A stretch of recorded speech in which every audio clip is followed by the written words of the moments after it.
মৰিয়নি নকছাৰীত চাওতালসকলৰ জাতীয় উৎসৱ বাহা উদযাপন। সদৌ অসম চাওতাল উন্নয়ন সন্থা চেলেংহাট আঞ্চলিক সমিতিৰ উদ্যোগত আৰু ২৪খন টলাৰ সহযোগত নকছাৰী ছটাই চাহ বাগিচাত দুদিনীয়া কাৰ্যসূচীৰে উদযাপন কৰে তেওঁলোকৰ জাতীয় উৎসৱ বাহা। প্ৰথম দিনা বাটচৰা মুকলি কৰাৰ লগতেই গছপুলি ৰোপণ সাহিত্য প্ৰতিযোগিতা অনুষ্ঠিত কৰি সন্ধ্যা বাহা উৎসৱৰ বন্তি প্ৰজ্বলন কৰে। দ্বিতীয় দিনা পৰিৱেশ নিকাকৰণ কৰি বাহা বংগা মানে পূজা কৰা, বেঞ্জা টুই মানে ধনুকাৰ প্ৰতিযোগিতা, ইয়াৰ পিছত চাওতালী বাহা নৃত্য প্ৰতিযোগিতা অনুষ্ঠিত কৰে। তাৰ পিছতেই সদৌ অসম চাওতাল উন্নয়ন সন্থাৰ সভাপতি দেৱজিৎ মাঞ্জীৰ সভাপতিত্বত মুকলি সভা অনুষ্ঠিত কৰা হয়। এই মুকলি সভাত আদৰণি ভাষণ আগবঢ়াই উদযাপন সমিতিৰ সভাপতি নিখিল ভূমিজে। উক্ত অনুষ্ঠানত নিৰ্দিষ্ট বক্তা হিচাপে উপস্থিত আছিল সদৌ অসম চাওতাল উন্নয়ন সন্থাৰ সাধাৰণ সম্পাদক অমল চৰেণ আৰু মৰিয়নি ই-মেডিয়াৰ প্ৰাক্তন সভাপতি চক্ৰসেন গগৈ। বিশিষ্ট অতিথি হিচাপে উপস্থিত আছিল বিধায়ক ৰূপজ্যোতি কুৰ্মী, শিক্ষক ৰাতুল গগৈ, শিক্ষক ললিত গগৈ, শিক্ষক বাপুৰাম বেইছা, শিক্ষক অনন্ত চৰেণ, সমাজকৰ্মী মহেন্দ্ৰ তাঁতী আৰু বহুকেইজন। চাওতালসকল হৈছে আদিবাসীসকলৰ অন্যতম এটা শক্তিশালী জাতি। লাহে লাহে এওঁলোক সামাজিক সাংস্কৃতিক বৌদ্ধিক দিশত আগবাঢ়ি যোৱা পৰিলক্ষিত হৈছে। চাওতালসকলৰ গৌৰৱ আজি ভাৰতৰ ৰাষ্ট্ৰপতি দ্ৰৌপদী মুৰ্মু এওঁলোকৰ মাজৰে এগৰাকী মহিলা। এওঁলোকে এই পৌৰাণিক ৰীতি নীতি একতা ভাতৃত্ববোধ জীয়াই ৰখাৰ প্ৰয়াস কৰি সদৌ অসম চাওতাল উন্নয়ন সন্থাকে আদি কৰি বহুকেইটা সংগঠনৰ যোগেদি জাতিটোক সকলো দিশতেই আগুৱাই নিয়াত সফল হোৱা পৰিলক্ষিত হৈছে। বাহা হৈছে এওঁলোকৰ জাতীয় উৎসৱ। এই উৎসৱ উদযাপন কৰি অঞ্চলটোৰ সকলো লোককে একত্ৰিত কৰি গাঁওসমূহ সুসংগঠিত কৰি সকলোৰে মাজত ভাতৃত্ববোধ, জাতীয় পৰম্পৰা, কৃষ্টি সংস্কৃতি আদি জীয়াই ৰখাৰ প্ৰয়াস কৰি আহিছে। এওঁলোকৰ একান্ত প্ৰচেষ্টাৰ ফলত ইতিমধ্যে তেওঁলোকৰ ভাষা স্বীকৃতি পাবলৈ সক্ষম হৈছে। মুঠতে এওঁলোক এতিয়া সমাজৰ আদৰ্শ হৈ পৰা দেখা গৈছে। আনফালে অসমৰ হিয়াৰ আমঠুত জুবিন গাৰ্গৰ প্ৰতিচ্ছবি মূল তোৰণৰ সন্মুখতে ৰাখি তেওঁক স্মৰণ কৰে।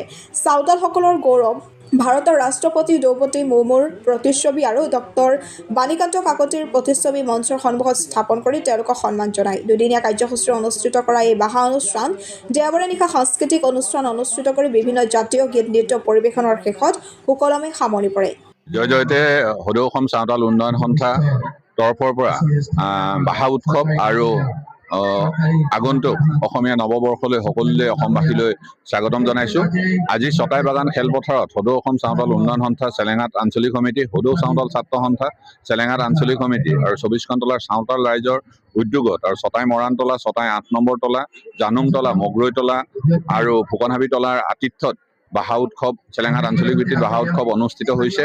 এই বাহা উৎসৱ দুদিনীয়া কাৰ্যসূচীৰে যোৱাকালি আমাৰ দিনত আমি খেল ধেমালি এনেকৈ সাহিত্য প্ৰতিযোগিতা অনুষ্ঠিত হৈ গ'ল।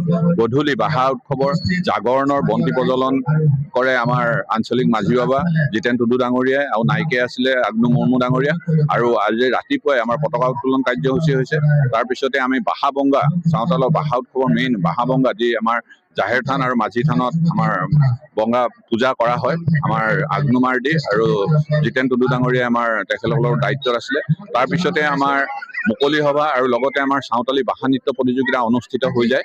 আৰু আমাৰ এই বাহা নৃত্য প্ৰতিযোগিতাত মৰিয়নি সমষ্টি মাননীয় বিধায়ক মহোদয় উপস্থিত আছিলে।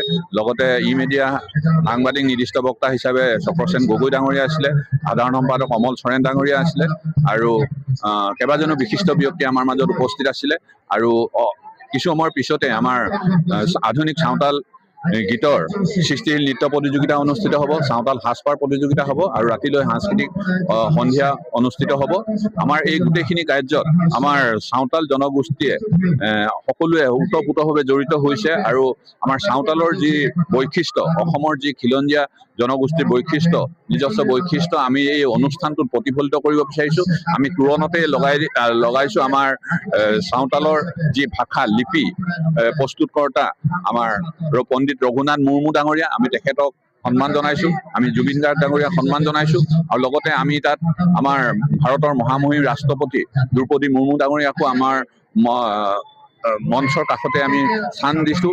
আৰু লগতে আমাৰ চাওতালৰ গৌৰৱ আমাৰ ডক্টৰ বাণীকান্ত কাকতি, অসমৰ ভাষাতত্ত্ববিদ, আমি তেখেতৰ the Assamese its formation and its development এই কিতাপখনত তেওঁ চাওঁতাল জনগোষ্ঠীৰ ইতিবৃত্ত অসমৰ চাওঁতাল জনগোষ্ঠীৰ ইতিবৃত্ত সম্বন্ধে লিখি থৈ গৈছে আমাৰ সেইটো এটা আৰু মাদাৰ গডেছ অফ কামাখ্যা তাতো আমাৰ কামৰূ গুৰুৰ কথা তেওঁ লিখি থৈ গৈছে তাৰ পৰা আমাৰ চাওঁতাল জনগোষ্ঠীতে অসমত খিলঞ্জীয়া জনগোষ্ঠী তাক প্ৰতিফলিত কৰিছে আমি এইখিনি এই কাৰণেই দেখুৱাইছোঁ অসমত এতিয়া ভাৰতবৰ্ষৰ এক ভাৰত এক সংবিধান আমি তাৰো এখন দিছোঁ এক ভাৰত এক সংবিধান মানে ভাৰতত থকা প্ৰতিখন ৰাজ্যত থকা চাওঁতাল জনগোষ্ঠীয়ে জনজাতি পাব লাগে কিন্তু এতিয়ালৈকে পশ্চিমবংগ ঝাৰখণ্ড বিহাৰ উৰিষ্যা এইকেইখন ৰাজ্যত আৰু শেহতীয়াকৈ উত্তৰ পূবৰ ত্ৰিপুৰা ৰাজ্যত জনজাতিৰ মৰ্যাদা দিছে কিন্তু অসমত এতিয়ালৈকে মৰ্যাদা দিয়া নাই গতিকে এই মৰ্যাদা আমি বিচাৰোঁ আমাৰ যিখিনি বৈশিষ্ট্য আমি সেইখিনি উপলব্ধ কৰি দেখুৱাইছোঁ আমাক কিয় এইখিনি বঞ্চিত কৰিছে কিন্তু চৰকাৰে এতিয়াও অসমত বৰ্তমান কিন্তু চাওঁতালৰ অলচিকি লিপি প্ৰাথমিক পৰ্যায়ত এতিয়া গণিত আৰু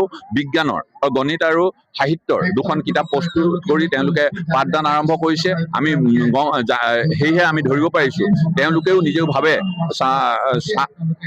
চাওঁতালসকল অসমৰ খিলঞ্জীয়া জনগোষ্ঠী আৰু যি অসমত 48টা আঞ্চলিক ভাষা আছে তাত কিন্তু চাওঁতাল ভাষাটো সন্নিৱিষ্ট হৈ আছে গতিকে অসম চৰকাৰৰ যি অসম চৰকাৰৰ চৰকাৰী ঘৰতে আমাৰ চাওঁতালসকলৰ অতীতৰ কথা আছে আৰু 1975 চনৰ পিছতহে আমাৰ চাওঁতালসকলক এক্সটি গাৰ্ডেন লেবাৰ হিচাপে অন্তৰ্ভুক্ত তাৰ আগত আমাৰ চাওঁতালসকল চাওঁতাল হিচাপে আছিলে গতিকে এই গোটেইখিনি তথ্য আমি দাঙি ধৰিছোঁ আমি এতিয়া নিৰ্বাচন সমাগত এই নিৰ্বাচনৰ পিছত যিখন চৰকাৰ হয় আমাৰ চাওঁতালসকলক জনজাতি মৰ্যাদা দিয়াৰ ক্ষেত্ৰত তেওঁলোক যদি আগবাঢ়ি আহে তেতিয়া আমাৰ চাওঁতাল জনগোষ্ঠীৰ যিবোৰ সংগঠন আছে আমি সকলোৱে আমি সদৌ অসম চাওঁতাল উন্নয়ন সন্থাকে ধৰি আন আন সংগঠনবোৰে আমি সেইসকলক সমৰ্থন জনাম আৰু আমাৰ খিনি কথা যদি তেওঁলোকে আমাৰ চাওঁতাল জনগোষ্ঠীক আমাক এটা সুবিচাৰ কৰি দিবৰ বাবে আমাৰ তৰফৰ পৰা অনুৰোধ জনাইছোঁ আৰু অনাগত দিনত আমি নিশ্চয় অসমৰ বৃহত্তৰ অসমীয়া জনগোষ্ঠীৰ এক খিলঞ্জীয়া জনগোষ্ঠী হিচাপে চাওঁতালসকলক উপলব্ধ কৰোৱাৰ ক্ষেত্ৰত বিষ্ণু ৰাভাৰ